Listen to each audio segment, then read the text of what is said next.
نحمده ونستعينه ونستغفره ونعوذ بالله من شرور أنفسنا ومن سيئات أعمالنا من يهده الله فلا مضل له ومن يضلل فلا هادي له أشهد أن لا إله إلا الله وحده لا شريك له وأشهد أن محمدا عبده ورسوله قال الله تعالى في كتابه الكريم يا أيها الذين آمنوا اتقوا الله حق تقاته ولا تموتن إلا وأنتم مسlimun amma ba'd.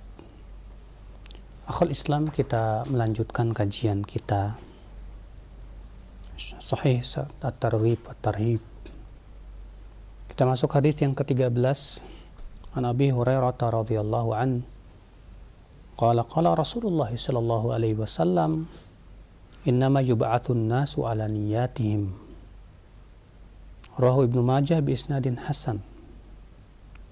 Kemudian hadis ke-14, warwahu aidan min hadits Jabir, dan Ibnu Majah juga meriwayatkan dari hadis Jabir, namun dengan lafaz yuhsyarun nas. Rasulullah SAW bersabda, sesungguhnya manusia dibangkitkan pada hari kiamat sesuai dengan niat-niat mereka. Dan dikeluarkan oleh Ibnu Majah dengan sanad yang hasan. Dan Ibnu Majah juga meriwayatkan dari hadis Jabir, namun dengan lafaz manusia dikumpulkan di padang mahsyar sesuai dengan niat mereka. Ini menunjukkan pentingnya niat, di mana Rasulullah mengabarkan bahwa manusia dibangkitkan sesuai dengan niat mereka. Ya, ini berhubungan contohnya dengan hadis sebelumnya yang kita pernah bahas, bahwa Rasulullah SAW mengabarkan yakzu jaisunil ka'bata, nanti akan ada sebuah pasukan yang akan memerangi Ka'bah. Fa idza kanu bi bayda minal ard, ya, ketika pasukan itu berada di sebuah tanah lapang, yukhsafu bi awwalihim wa akhirihim, maka ditenggelamkan seluruhnya. Lalu kemudian Aisyah radhiyallahu anha berkata, "Kaifa yukhsafu bi awwalihim wa akhirihim wa fihim aswaqu wa man laysa minhum?" Bagaimana ya Rasulullah? Mereka akan ditenggelamkan seluruhnya, sementara di antara mereka ada yang tidak ikut-ikutan memerangi Ka'bah, cuma mau dagang aja. Dan di antara mereka juga ada yang cuma ingin tahu jalan saja. Kata Rasulullah SAW, yukhsafu bi awwalihim wa akhirihim thumma yub'atsuna ala niyyatihim. Semuanya akan ditenggelamkan, kemudian mereka dibangkitkan pada hari kiamat sesuai dengan niat mereka masing-masing. Maka dari itu, ya akhi, ini menunjukkan penting sekali kita memperbaiki niat kita. Bagaimana cara memperbaiki niat? Cara memperbaiki niat adalah dengan cara memperbaiki pikiran kita. Karena niat itu, ya akhi, sangat dipengaruhi oleh pikiran. Dan pikiran kita sangat dipengaruhi oleh apa yang kita lihat oleh mata kita. Lihat ya, kalau kita melihat sesuatu, kita akan berpikir dan memikirkannya. Kalau kita sudah memikirkan, akan muncul niat. Iya. Anda misalnya contoh, ya, melihat wanita yang cantik. Kemudian berpikir yang tidak-tidak. Muncul niat ingin mendekatinya. Nah, ya akhal Islam, dari itulah, ya, untuk menjaga niat adalah menjaga pikiran. Oleh karena itu, sebagaimana pernah saya jelaskan juga, Al-Imam Ibnu Qayyim dalam kitab Miftah Daris Sa'adah mengatakan bahwa aslu kulli khairin wa aslu kulli syarr al-fikr, bahwa pokok atau asal segala macam kebaikan dan asal dari segala macam keburukan itu dari pikiran. Seorang istri ketika melihat kekurangan suaminya, lalu ia pikirkan, jadi pikiran. Dari pikiran muncul apa? Akan muncul niat. Ya, keinginan, sudahlah kalau gitu saya mau pisah aja. Atau setidaknya si istri berkurang cintanya kepada suami. Dari mana? Dari pikiran, ya. Maka kalau kita ingin memelihara niat kita, pelihara pikiran kita. Kalau kita pikirannya selalu positif, memikirkan tentang akhirat, memikirkan tentang kematian, memikirkan tentang ya Allah Subhanahu wa taala, tentang surga, tentang neraka, itu insya Allah akan memunculkan niat-niat yang kebaikan. Ya, kalau kita ingat kematian, akan muncul niat ingin berbuat ketaatan dan taubat. Tapi kalau kita pikirannya cuma dunia, niat kita pun pasti tujuannya dunia. Akhirnya itu akan berpengaruh kepada apa? Hati. Saudara seiman, a'azzani Allah wa iyyakum. Oleh karena itulah ya akhi, penting sekali ya menjaga pikiran supaya terjaga niat kita. Dan supaya terjaga pikiran kita, penting kita untuk memelihara mata kita. Makanya Allah Subhanahu wa taala memerintahkan kita ya akhi, ya untuk menentukan pandangan. Allah berfirman, "Wa qul lil mu'minina yaghuddu min absarihim wa yahfadhu furujahum." Katakan kepada kaum mukminin, hendaklah mereka menentukan pandangan mata mereka dan menjaga kemaluan mereka. Kenapa? Kita diperintahkan oleh Allah Subhanahu wa taala memelihara pandangan mata. Karena dari pandangan itulah akan berubah pikiran. Dari pikiran itulah akan berubah niat. Ya. Maka Allah Subhanahu wa taala menutup wasilah-wasilah menuju keburukan. Maka dari itu penting ya akhi, sekali lagi jaga niat kita. Untuk menjaga niat kita, jaga pikiran kita. Ya, karena niat ternyata luar biasa dahsyat. Bayangkan Rasulullah SAW mengatakan bahwasanya manusia dibangkitkan pada hari kiamat sesuai dengan niat-niat mereka. Ya, bayangkan kalau kita meninggal dalam keadaan niatnya nggak ikhlas. Ada orang sholat dan meninggal saat sholat, tapi ternyata sholatnya riya. Ingin dipuji manusia. Dan qadarullah dia meninggal dalam saat seperti itu. Makanya kita tidak bisa pastikan ya orang yang meninggal dalam keadaan sholat pasti husnul khotimah, belum tentu. Karena kita tidak tahu niatnya bagaimana. Ya. Bisa jadi niatnya riya, ingin dipuji orang. Ya, akibatnya saat itu dia wafat dalam keadaan su'ul khatimah. Na'udzubillah. Nasallallahu salamata wal afiyah. Sesuai dengan niatnya, akhi. Ya. Walaupun tentu bukan berarti bahwa maksiat menjadi baik gara-gara niat yang baik. Tentu ini ya tidak mungkin. Karena kata para ulama, sesuatu yang haram tidak menjadi halal hanya karena niat. Ya, maksiat tidak menjadi taat karena niat, tidak bisa.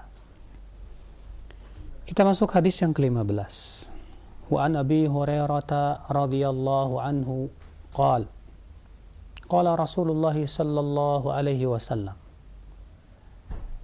Inna Allah la yanzuru ila ajsamikum wala ila suwarikum walakin yanzuru ila qulubikum wa asyara bi asabihi ila sadrihi wa a'malikum. Rawahu Muslim. Rasulullah sallallahu alaihi wasallam bersabda, sesungguhnya Allah tidak melihat kepada jasad kalian, tidak pula kepada rupa kalian. Akan tetapi Allah melihat kepada hati kalian. Rasulullah menunjuk ke dadanya. Dan amalan kalian. Subhanallah. Akhi, di mata Allah, penampilan, rupa yang cantik, yang ganteng, itu sama sekali ya tidak ada nilainya di mata Allah kalau ternyata tidak disertai dengan kebaikan hati dan amalan saleh. Bagi Allah Subhanahu wa taala, yang Allah lihat itu adalah ketakwaan. Bukan karena si fulan keturunan ya bangsawan, bukan karena si fulan ganteng, bukan karena si fulana cantik rupawan. La wallah. Kalaulah surga itu ya yang paling beruntung itu orang-orang kaya raya, mungkin si Qarun yang paling beruntung ya akhi. Kalaulah ya pejabat yang paling beruntung, tentu Fir'aun yang paling beruntung karena ia punya jabatan yang sangat tinggi dan punya kekuatan ya pasukan yang luar biasa di zamannya. Kalaulah akhul Islam azani Allah wa iyyakum ya keberuntungan itu ditentukan oleh kegantengan dan kecantikan, tentu akhal Islam Bilal bin Rabah tidak berhak masuk surga dan tidak beruntung. Akan tetapi ya akhal Islam, azani Allah wa yakum, sesungguhnya keberuntungan itu ditentukan oleh hati, itu ketakwaan. Allah Ta'ala berfirman, inna akramakum indallahi atqakum. Sesungguhnya yang paling mulia di sisi Allah yaitu yang paling bertakwa di sisi Allah Subhanahu wa taala. Bukan yang paling kaya, bukan. Bukan yang paling ganteng, bukan. Yang paling cantik, bukan. Maka Allah tidak pernah melihat kepada badan kalian yang kekar. Lihat Allah menyifati orang-orang munafikin. Bagaimana sifat orang munafik? Wa idza ra'aitahum tu'jibuka ajsamuhum. Ya. Kalau kamu melihat mereka orang munafik, tu'jibuka ajsamuhum, akan mengagumkan kamulah badan-badan mereka itu. Orang munafik itu badannya Masya Allah, tinggi-tinggi, kekar-kekar, bagus-bagus, akhi. Ya. Tapi apa yang terjadi, akhi? Ternyata Allah tidak melihat kepada badan mereka yang hebat, yang kekar, yang bagus. Tidak sama sekali. Subhanallah, akhal iman. Maka perhatian para sahabat Rasulullah, yang paling utama mereka perhatikan adalah hatinya. Yang mereka perhatikan betul-betul adalah ya kebaikan hati dan kelurusan amal. Kalau kita rajin pergi ke salon, ya, sebagian wanita rajin pergi ke salon, ya ke salon kecantikan. Kenapa? Untuk memelihara kecantikan wajah. Kita juga penting untuk pergi ke salon kecantikan hati, akhi. Salon kecantikan hati itu di mana adanya? Adanya di majlis-majlis ta'lim, majlis-majlis ilmu. Salon kecantikan hati itu akhal Islam adanya di munajat kita kepada Allah Jalla wa Ala. Di waktu malam kita tahajud bermunajat kepada Allah Jalla wa Ala. Itu salon kecantikan hati. Kalau salon kecantikan wajah saja kita rajin untuk memelihara kecantikan kita demi untuk memelihara kecantikan wajah seorang wanita, terkadang rela untuk membeli obat-obatan yang mahal harganya. Sementara untuk kecantikan hatinya, terkadang kita malas-malasan untuk memelihara kecantikan kita. Padahal yang dinilai oleh Allah Subhanahu wa taala bukan kecantikan wajah. Di kuburan kecantikan wajah tidak akan ada nilainya lagi. Ya, wajah itu sudah menjadi tulang belulang yang menyeramkan. Tapi kecantikan hati akan terus dibawa sampai ke kuburan, ya akhwal Islam. Sampai kepada akhirat nanti. Allah Ta'ala berfirman, "Yauma la yanfa'u malu wala banun illa man atallaha biqalbin salim." Pada hari kiamat nanti tidak akan bermanfaat harta dan anak-anak kecuali orang yang datang membawa hati yang selamat. Hati yang selamat ternyata hati yang cantik, ya cantik dengan ketakwaan, hati yang cantik dengan rasa takut kepada Allah dan cinta kepadanya. Maka dari itu ya akhi, kecantikan hati itu harus kita dahulukan, harus kita pelihara. Maka ada itu Rasulullah SAW mengingatkan ini kepada kita, agar perhatian kita untuk memelihara hati kita lebih daripada perhatian kita kepada badan kita. Naam. Dahulu seorang tabi'in berkata, atau seorang salaf terdahulu mengatakan, yang bernama Iyas bin Muawiyah bin Qurrah. Kata beliau, kana afdalahum inda salaf aslamahum qalban walisanan. Dahulu ya, orang yang paling utama di sisi salaf itu siapa? Itu orang yang paling selamat hatinya dan lisannya. Bukan yang paling ganteng, bukan. Bukan yang paling kaya, bukan. Bukan yang paling tinggi kedudukannya, bukan. Akan tetapi yang paling utama di sisi mereka adalah yang paling hatinya itu bersih dan bening, saudara-saudaraku seiman, azani Allah wa yakum.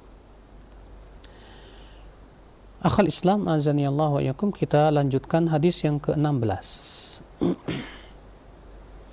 Wa an Abi Kabsyah al-Anmari radhiyallahu anhu annahu sami'a Rasulullah sallallahu alaihi wasallam yaqul thalathun uqsimu alaihinna wa uhaddithukum hadithan fahfadhuh. Ada 3 perkara aku bersumpah atasnya, kata Rasulullah SAW, dan aku akan sampaikan kepada kalian sebuah hadis, hafalkan ini. Ya, hafalkan ini, kata Rasulullah SAW. Dengarkan baik-baik dan hafalkan. Ini perintah Rasul. Apa itu?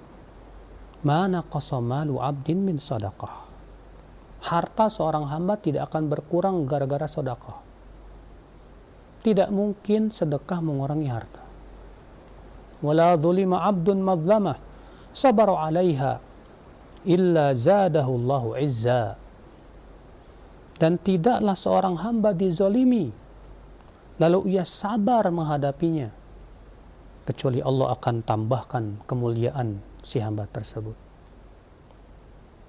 Wala fataha abdun baba mas'alatin illa fatahallahu alaihi baba faqrin. Dan tidaklah seorang hamba membuka pintu minta-minta, kecuali Allah akan bukakan kepadanya pintu kefakiran. Atau kalimatan nahwa, atau kalimat yang sejenis itu. Wa uhadzithukum haditsan fahfadhuh. Dan aku akan sampaikan hadis lain, hafalkan, kata Rasulullah. Innamad dunya li arba'ati nafar. Dunia itu untuk 4 orang. Abdun razaqahullahu malan wa ilman, fahuwa yattaqi fihi rabbah, wa yasilu fihi rahimah, wa ya'lamu lillahi fihi haqqa. Dunia itu, kata Rasulullah, untuk 4 orang. Yang pertama siapa?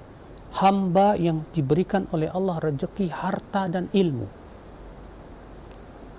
Dia bertakwa kepada Allah dengan ilmunya.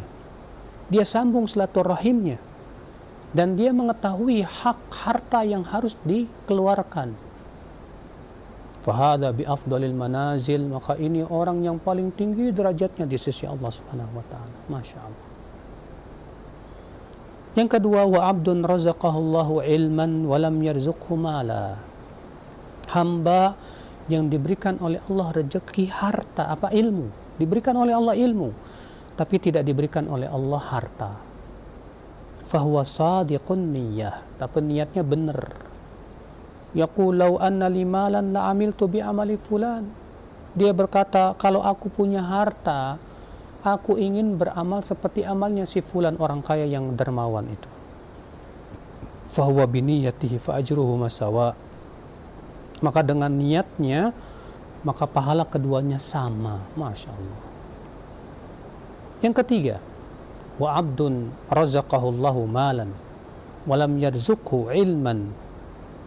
Hamba yang diberikan oleh Allah rezeki harta dan tidak diberikan rezeki oleh Allah ilmu.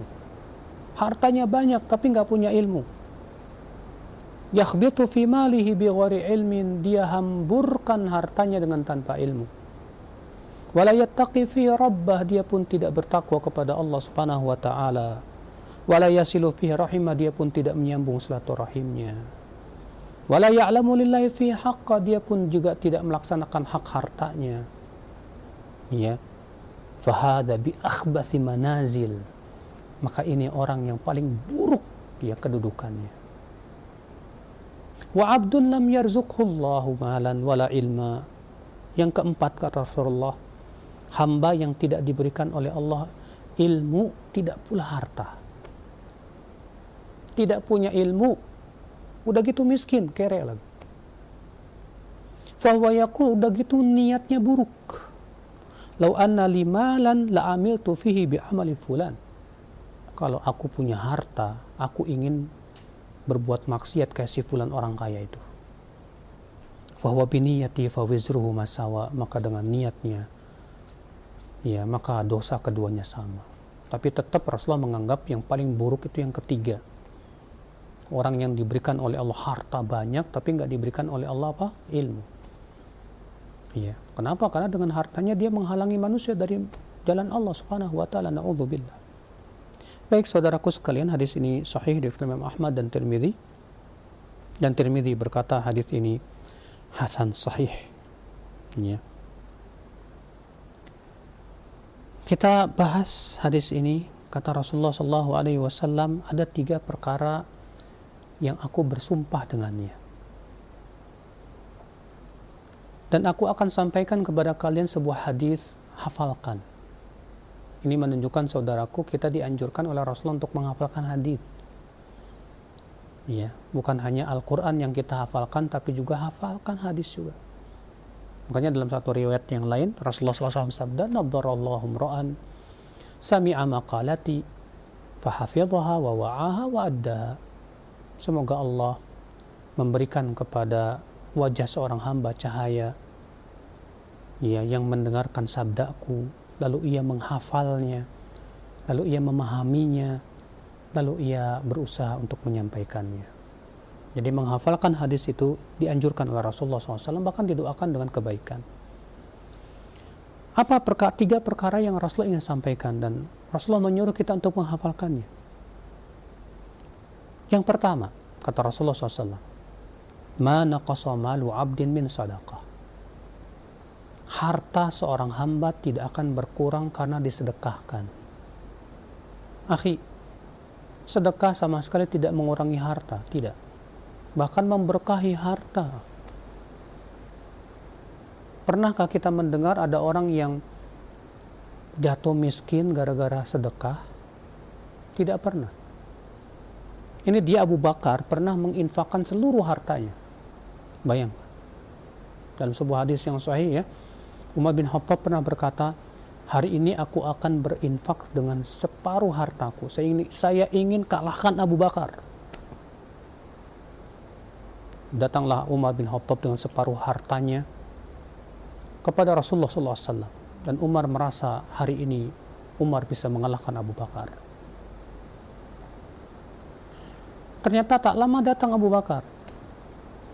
Lalu Abu Bakar berkata, "Wahai Rasulullah, ini seluruh hartaku. Aku ingin infakkan di jalan Allah." Bayangkan, seluruh hartanya diinfakkan di jalan Allah. Allahu Akbar. Apakah Abu Bakar dengan menginfakkan seluruh hartanya jatuh miskin? Tidak. Justru semakin diberkahi oleh Allah Subhanahu wa taala. Maka dari itu, ya akhi, kalau siapa di antara kita yang ingin diberkahi hartanya, banyak berinfaklah. Apalagi di zaman-zaman sekarang yang lagi susah nih. Ya, justru di saat-saat susah, takut miskin, takut fakir, di saat itulah pahalanya besar.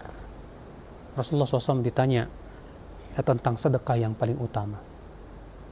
Apa kata Rasulullah SAW? Afdalus sadaqah, ya, wa anta sahihun syahihun takhaful faqr. Sedekah yang paling utama, kata Rasulullah SAW, itu dalam saat kamu sedang sehat, kikir, dan takut kefakiran.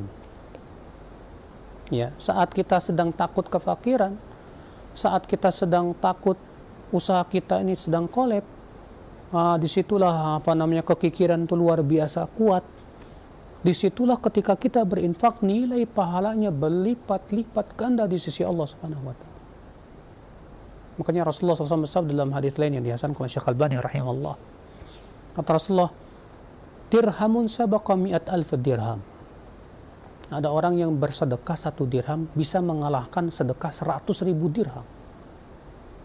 Ya. Kemudian para sahabat berkata, "Kaifa dzalika ya Rasulullah?" Bagaimana bisa ya Rasulullah? Kata Rasulullah, "Rajulun indahum malun katsir." Rasul, ada orang yang hartanya melimpah ruah, banyak hartanya. Lalu ia ambil 100.000 dirham lalu dia infakkan. Wa rajulun indahu dirhaman. Ya, ada orang lagi yang hartanya hanya 2 dirham. Hartanya cuma 2 dirham.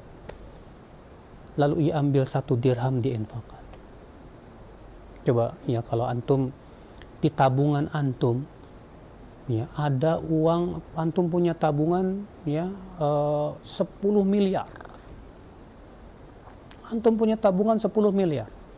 Kira-kira untuk mengeluarkan 10 juta mudah tidak? Mudah. Uang antum masih 9,9 sekian. Ya, M. Tapi ketika harta kita tinggal 100 ribu ini, udah gitu ya di akhir bulan lagi, waduh, di situ kepikiran yang luar biasa. Ya, kira-kira kalau kita ambil 50 ribu diinfakkan, itu mikirnya 20 kali lipat kayaknya tuh. Kira saat itu kita berat sekali, tapi ketika kita berhasil melawan kekikiran kita, disitulah pahalanya berlipat-lipat ganda. Karena yang dilihat oleh Allah bukan sebatas kuantitas, tapi kualitas. Perjuangan kita melawan kekikiran kita. Subhanallah, saudara-saudaraku seiman, azani Allah wa yakum. Makanya di masa-masa pandemi yang susah kayak gini nih, nilai pahala sedekah jadi gede banget di mata Allah. Ya, kenapa? Karena di saat ini orang pada ketakutan, fakir. Jaga-jaga, kita nggak tahu nih sampai kapan nih. Ada sebagian orang sampai begitu. Jadi pelit banget. Ya, nggak tahu nih pandemi sampai kapan. Padahal ya kalau dia sedekahkan, yakinlah bahwa Allah pasti berkahi. Mudah bagi Allah Subhanahu wa Ta'ala untuk memberkahi harta, itu mudah. Rezeki di tangan Allah kok, bukan di tangan siapa-siapa. Ya, cuman ya itulah keyakinan kita seringkali lemah. Ini yang pertama, kata Rasulullah SAW, ma naqasa malu abdin min sadaqah.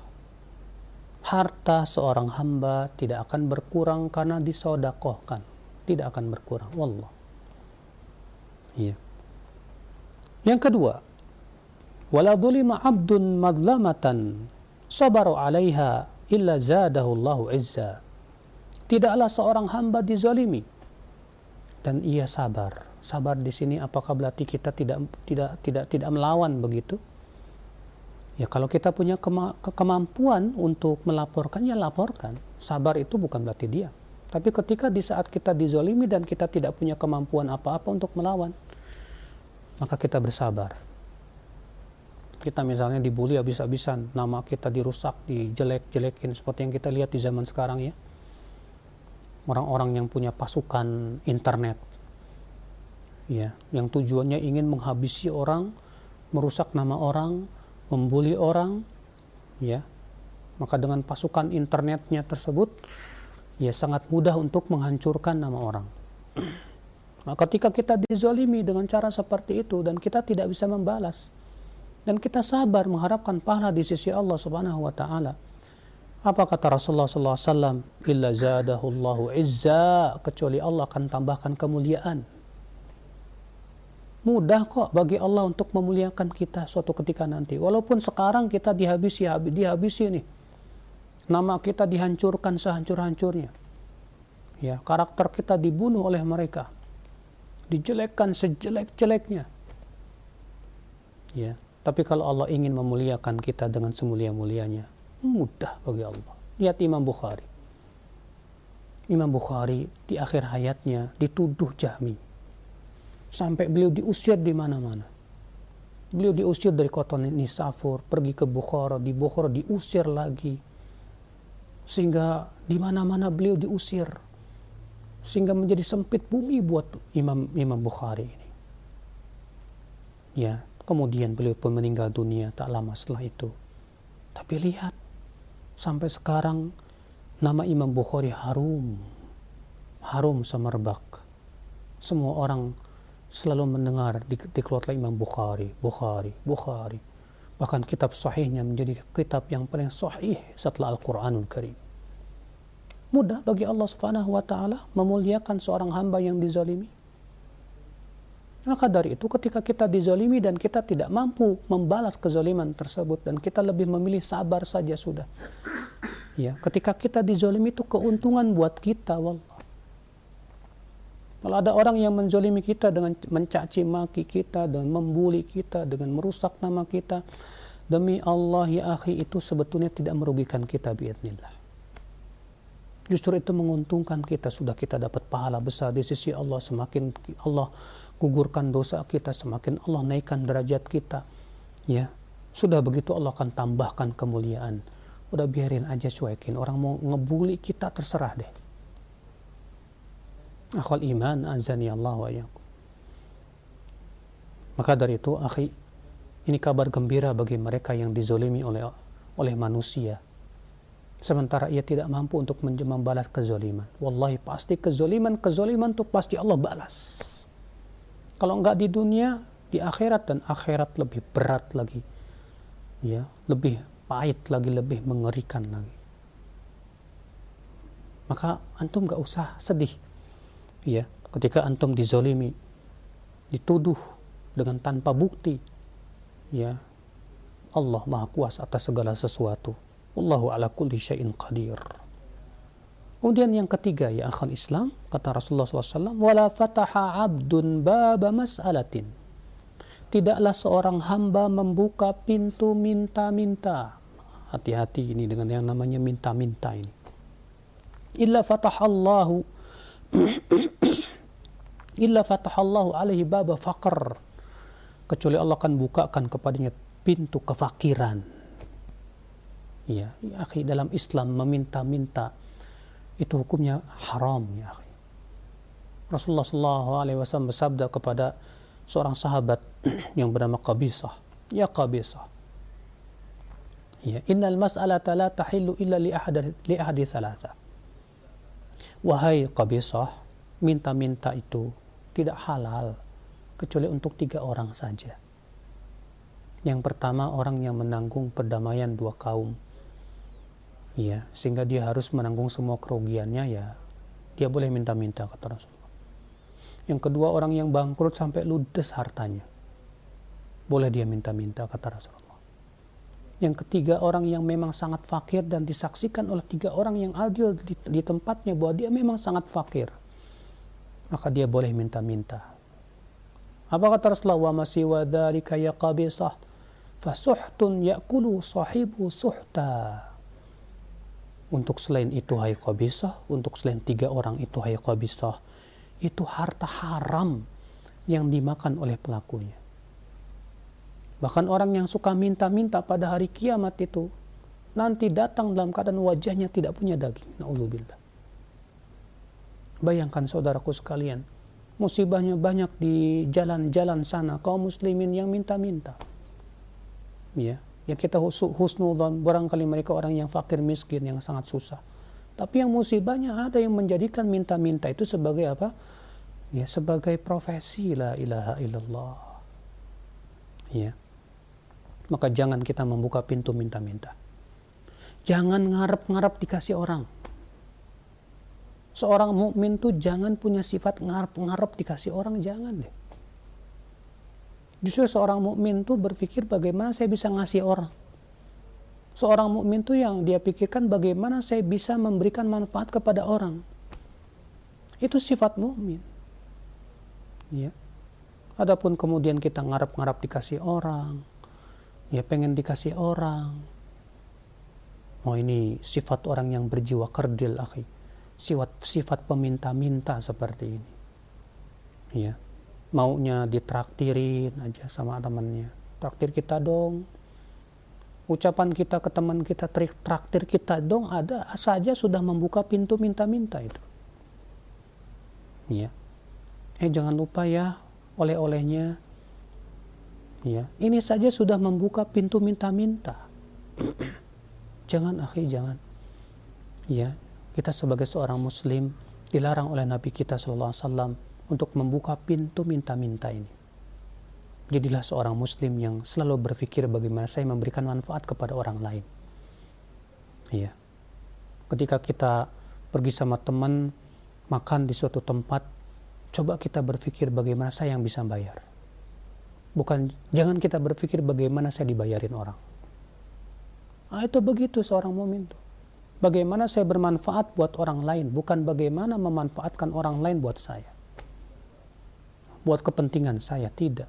Seorang muslim, ya pikirannya selalu bagaimana memberikan manfaat kepada orang lain. Subhanallah, inilah ya kemuliaan seorang muslim ini dijaga sekali oleh Allah dan Rasulnya. Maka Rasulullah SAW mengingatkan di sini, tidaklah seorang hamba membuka pintu minta-minta kecuali Allah pun bukakan pintu kefakiran. Nah, bagaimana kalau kita minta kepada orang kaya untuk saudara kita yang susah? Boleh, nggak masalah seperti itu. Kita datang ke orang kaya, kita katakan, akhi, ya ada teman kita yang lagi kesusahan. Ya, barangkali kamu bisa membantunya. Maka yang seperti ini masuk dalam hadis ad-dal 'alal khair kafa'ilih. Orang yang menunjukkan orang lain kepada kebaikan itu sama dengan melakukannya. Ya, kita datang misalnya membawa proposal untuk pembangunan masjid. Akhi, ya, ini ada masjid yang hendak kita bangun untuk keperluan dakwah, untuk sholat berjamaah dan yang lainnya. Oh, ini nggak masalah, karena ini untuk kepentingan umat, untuk kepentingan Islam, nggak masalah. Ya. Seperti ini tidak termasuk dalam larangan meminta-minta. Akhal iman azani Allah wa yakum. Kemudian Nabi SAW bersabda, wa uhaddithukum hadithan fahfadhuh. Aku akan sampaikan hadis lain, hafalkan lagi. Ya, hafalkan ini. Kata Rasulullah, innamad dunya li arba'ati nafar. Dunia itu untuk 4 orang. Siapa 4 orang itu, saudaraku? Yang pertama, seorang hamba yang diberikan oleh Allah rezeki 2. Diberikan harta, diberikan ilmu syariat. Masya Allah. Sudahlah dia ilmu syariatnya dalam, hartanya banyak lagi. Ya. Dengan ilmunya dia bertakwa kepada Allah. Dia sambung silaturahimnya dengan kerabat-kerabatnya. Dia pun juga mengetahui hak hartanya yang harus dikeluarkan. Maka kata Rasulullah, ini orang yang paling tinggi derajatnya, paling utama di sisi Allah Subhanahu wa taala. Ya, makanya manusia yang paling utama di sisi Allah siapa? Abu Bakar As-Siddiq radhiyallahu anhu. Abu Bakar orang kaya. Iya. Tapi orang kaya yang berilmunya luar biasa, ilmunya Abu Bakar luar biasa. Umar bin Khattab, manusia paling utama setelah Abu Bakar. Beliau kaya. Iya. Maka berbahagialah orang kaya yang disertai dengan keilmuan yang dalam, dia bertakwa kepada Allah, menyambung silaturahim dan memperhatikan fakir miskin. Wallahi, ini orang yang paling utama di sisi Allah, kata Rasulullah SAW dalam hadis ini. Ya. Yang kedua, yaitu hamba yang diberikan oleh Allah ilmu syariat, ilmu tentang syariat luar biasa, ilmu tentang Allah, tentang ya sunnah Rasulullah SAW luar biasa. Tapi sayang dia tidak diberikan ilmu harta, kere, miskin. Tapi subhanallah, si hamba ini niatnya benar. Dia berkata, kalau saya diberikan oleh Allah harta, saya ingin berinfak kayak dia. Ya. Maka kata Rasulullah, dengan niatnya itu tersebut dia mendapatkan pahala yang sama. Itu pahala niat. Subhanallah. Ya akhal Islam, azani Allah wa iyakum. Ini menunjukkan akhirnya berangan-angan boleh saja kalau memang itu untuk kebaikan. Andaikan saya jadi miliarder, andaikan saya jadi jutawan, ya, andaikan saya jadi triliuner, boleh. Tapi kalau niatnya untuk kebaikan nggak masalah. Andai saya jadi miliarder, saya ingin bangun masjid di mana-mana, wah, masya Allah. Dengan niatnya saja sudah dapat pahala di sisi Allah Subhanahu wa taala. Ya. Andai saya jadi jutawan, saya jadi orang kaya, saya ingin bantu fakir miskin dan para janda dan orang-orang susah. Masya Allah, dengan niatnya saja dia sudah dapat pahala besar di sisi Allah Subhanahu wa taala.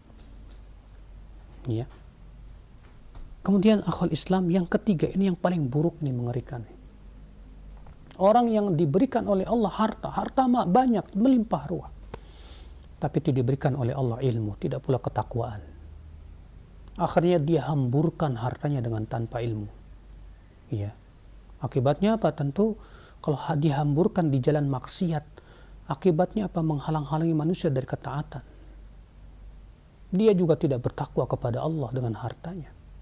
Dia bahkan juga memutuskan silaturahim dengan keluarganya. Kata Rasulullah, bahwa bi akhbathil manazil. Ini orang yang paling buruk kedudukannya. Paling buruk ini orang. Karena dengan hartanya dia mampu mengajak orang kepada maksiat. Dia biayai dan danai perbuatan maksiat. Dia halang-halangi manusia dari ketaatan dengan uangnya dan hartanya. La haula wa la quwata illa billah, na'udzubillah ya akhal Islam. Namun sayang banyak orang kaya ternyata seperti ini. Ya, banyak orang kaya yang tidak bertakwa kepada Allah, tidak pula yang tidak mau juga peduli dengan syariat Allah.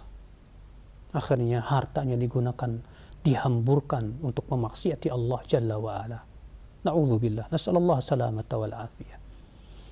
Yang keempat, akhal Islam, orang yang tidak diberikan harta, miskin, udah gitu nggak punya ilmu, nggak bertakwa kepada Allah. Udah miskin, nggak sholat lagi, la ilaha illallah. Sengsara dunia akhirat. Ya. Sudah begitu niatnya buruk. Dia mengatakan, kalau saya punya harta seperti si fulan, saya mau berbuat maksiat kayak dia, la ilaha illallah. Maka kata Rasulullah SAW, dengan niatnya tersebut dosanya sama. Ya, itu dosa niat. Cuma masalahnya orang miskin ini nggak bisa apa-apa. Dia cuma bisa berangan-angan, tapi angan-angannya rusak lagi. Maka tentunya ya akhi, jadilah kita yang pertama, kalau tidak yang kedua. Iya, kita berusaha untuk terus menimba ilmu syariat ini. Kita menjadi hamba yang bertakwa kepada Allah dengan ilmu. Kita menjadi hamba yang senantiasa mengikuti Rasulullah SAW. Dan kalau ternyata Allah berikan kepada kita harta, harta itu menjadi manfaat. Makanya kata Rasulullah SAW, ni'mal mal lil abdis, ya, lil abdis salih, atau kama qal. Sebaik-baik harta itu kalau dimiliki oleh hamba yang saleh. Iya betul. Kalau harta itu dimiliki oleh hamba yang saleh, manfaat itu harta wallah.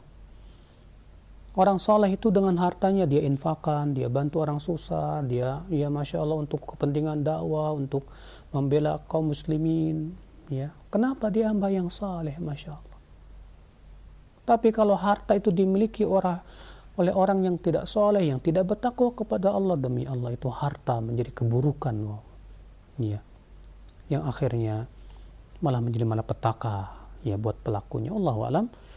Semoga yang saya sampaikan bermanfaat pada pagi hari ini akhwal Islam. Kita buka tanya jawab. Nah. Baik, syukran jazakallahu khair, barakallahu fiik. Ustaz, beberapa hadis setelah kita simak bersama, yang mudah-mudahan bisa kita ambil manfaatnya, bisa kita ambil faedahnya dan menjadi ilmu yang bermanfaat untuk kita semua. Baik, untuk selanjutnya kami buka sesi interaktif, sesi soal jawab bagi Anda yang ingin bertanya, silahkan. Nah, ada pertanyaan Ustadz. Di dalam hadis disebutkan bahwa Allah sesuai dengan prasangkaan hambanya. Yang ingin tanyakan, apakah setiap prasangkaan apapun yang di dalam hati kita itu Allah pun mengikuti prasangkaan hamba itu? Maksud hadis tersebut adalah kalau kita berprasangka buruk kepada Allah, maka Allah mengikuti sesuai dengan prasangkanya.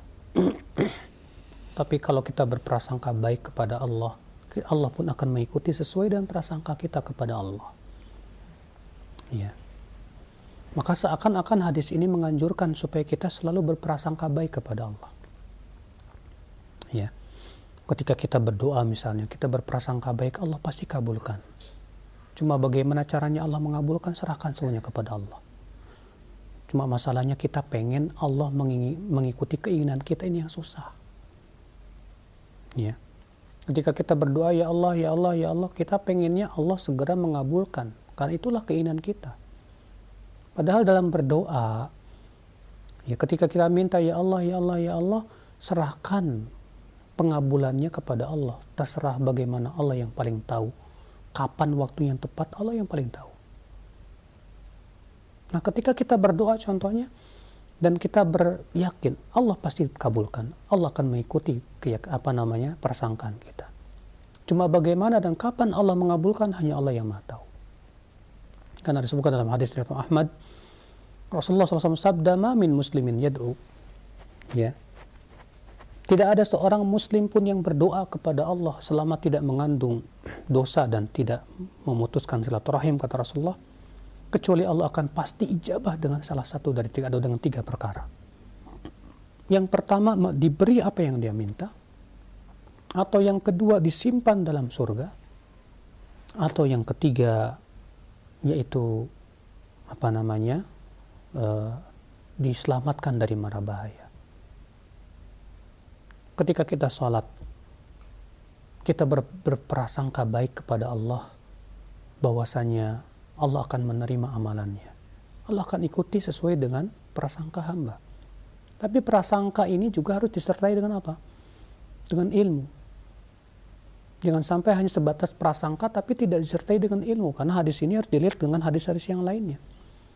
Ada orang misalnya, saya berprasangka ya amalan soleh saya diterima oleh Allah, tapi ternyata amalannya tidak sesuai dengan tuntunan Rasulullah. Ternyata amalannya tidak ikhlas mengharapkan wajah Allah Subhanahu wa taala. Bagaimana akan diterima oleh Allah? Maka tentu ya, ketika kita berprasangka baik kepada Allah Subhanahu wa taala, di saat itu pun kita berusaha untuk husnudzon kepada Allah dan dengan keilmuan kita kepada Allah. Ya. Saudara-saudaraku seiman, azani Allah wa iyyakum. Demikian pula kita misalnya bertawakal kepada Allah. Kita cari duit, ya, berusaha memulai usaha dagang. Kemudian kita tawakal kepada Allah dan kita husnudzon, Allah berikan kepada saya kemudahan insyaallah. Dan kita berdoa, ya Allah berikan kemudahan. Maka Allah pasti mengikuti prasangkaan kita. Tapi Ustaz, buktinya setelah saya berusaha, saya dan sudah husnudzon sama Allah, tapi kenapa usaha saya bangkrut?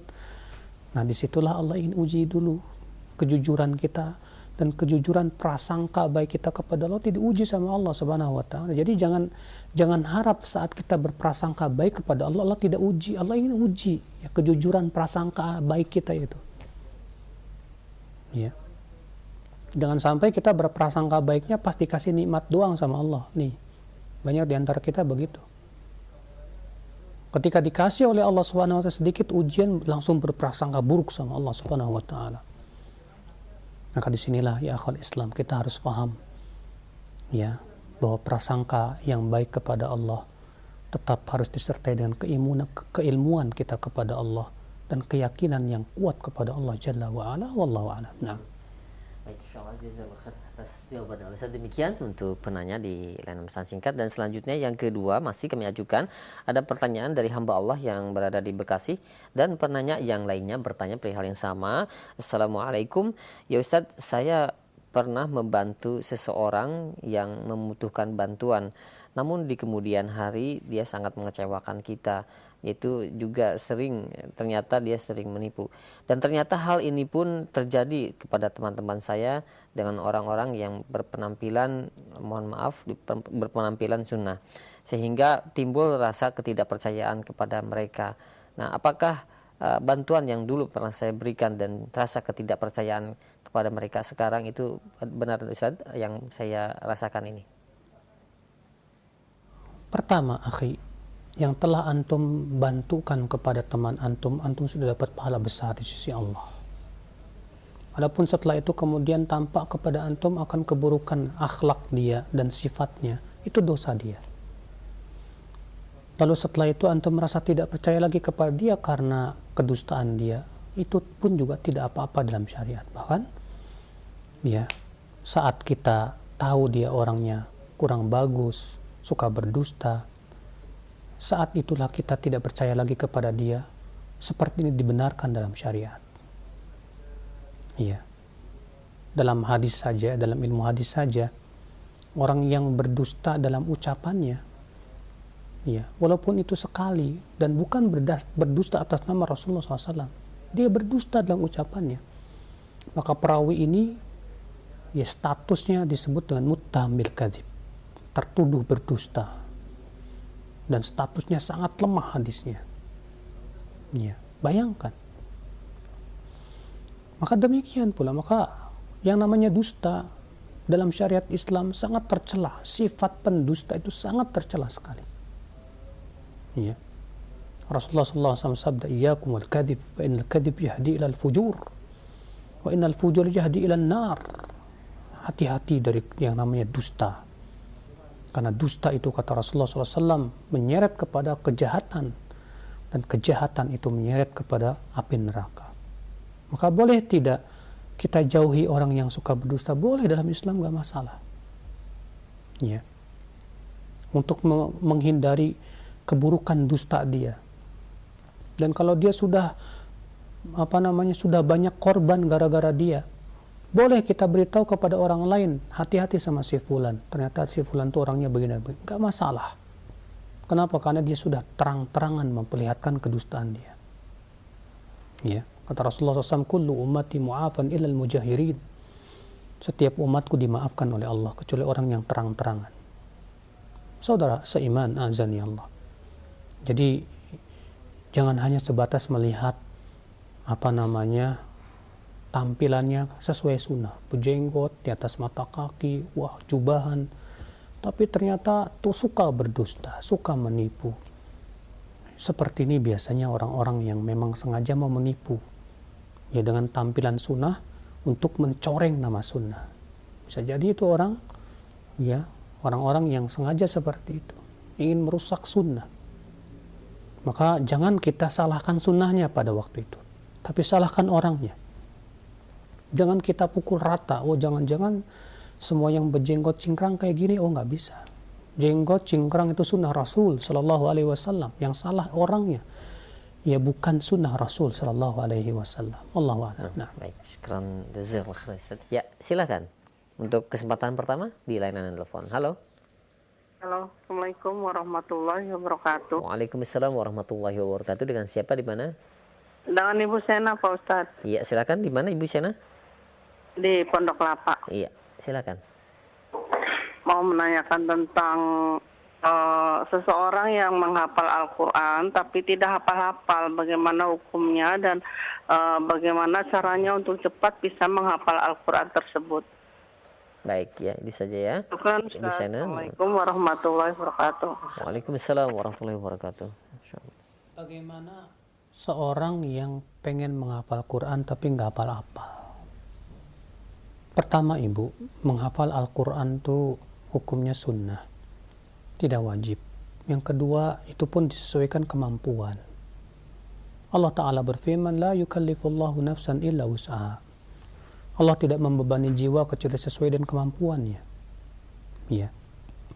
Kalau ternyata dia otaknya nggak sepintar dan secerdas orang yang otaknya IQ-nya tinggi, ya sesuaikan saja dengan kemampuan dia.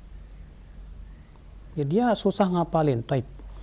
Kalau dikatakan Ustadz IQ-nya tinggi, tapi kenapa dia susah ngapalin? Dia sebetulnya orangnya cerdas, tapi kenapa susah ngapalin? Nah, seperti ini biasanya karena ada sesuatu yang lebih mengasyikan di hatinya daripada menghafal Quran. Apa yang lebih mengasyikan? Bisa jadi karena tontonan. Dia sudah terbiasa nonton, dan orang tuanya juga memang membebaskan dia nonton. Iya. Atau yang kedua, bisa jadi dia sedang asyik dengan main game. Atau dia lebih sedang asyik dengan nyanyian dan musik, naudzubillah, ya, jelas itu haram. Maka yang seperti ini bagaimana dia bisa akan hafal Quran? Gak bisa. Karena untuk menghafal Quran itu membutuhkan apa? Fokus. Ya, fokus, benar-benar fokus untuk menghafal Al-Quran itu harus fokus. Maka seorang anak yang dia sudah asyik dengan nonton film, nonton sinetron, nonton, ya, dan yang lainnya yang sifatnya tontonan-tontonan yang membuat hatinya asyik, dia tidak akan asyik lagi dengan menghafal Al-Quran. Maka dari itulah, Ibu, ya, kalau memang ternyata anak Ibu misalnya atau seseorang itu memang cerdas tapi kok susah ngapalin Quran, ini pasti ada sesuatu yang lain. Ya, kalau misalnya enggak kok, saya udah fokus, oh berarti karena kecerdasannya yang kurang. Ya, karena kecerdasannya yang kurang, ya sudah, jangan dipaksain. Sesuai dengan kemampuan saja. Kalau dia mampunya cuma bisa ngapalin 1 ayat dalam sehari, ya udah, nggak usah dipaksain sampai setengah lembar, error, nanti malah stres, kasihan. Iya. Yang terpenting itu adalah bagaimana kita memahami ayat. Lihat para sahabat terdahulu, Ya, Utsman bin Affan berkata apa? Kami dahulu mengambil dari Rasulullah SAW itu 10 ayat dulu. 10 ayat kami ambil dari Rasulullah SAW, kami pelajari, kami hafal, kami pahami, kami amalkan. Dan kami tidak mau menambah sebelum kami benar-benar memahami dan mengamalkannya. Setelah selesai 10 ayat, kami tambah lagi 10 ayat. Begitu dulu caranya para sahabat Rasulullah SAW. Kalau kita kan enggak. Kalau kita pengennya, saya gimana bisa hafal dulu. Ya, bukan tidak boleh, silakan menghafal Al-Quran Karim. Namun ingat, ya, yang lebih agung daripada itu adalah kita berusaha mempelajari dan memahami ayat tersebut. Memahami tentang tafsirnya, makna-maknanya, lalu kemudian mengaplikasikan dalam hidup kita, itu yang sesuai dengan tujuan diturunkannya Al-Quranul Karim. Nah, saudaraku sekalian seiman, maka jangan sampai kita seperti orang Khawarij yang mereka hanya menghafal Quran tapi tidak sampai ke kerongkongan. Kita tidak faham makna-makna ayat-ayat Al-Quran. Iya. Bahkan kemudian memahami yang salah terhadap ayat-ayat Al-Quran. Ini juga tentunya sangat tidak baik, ya.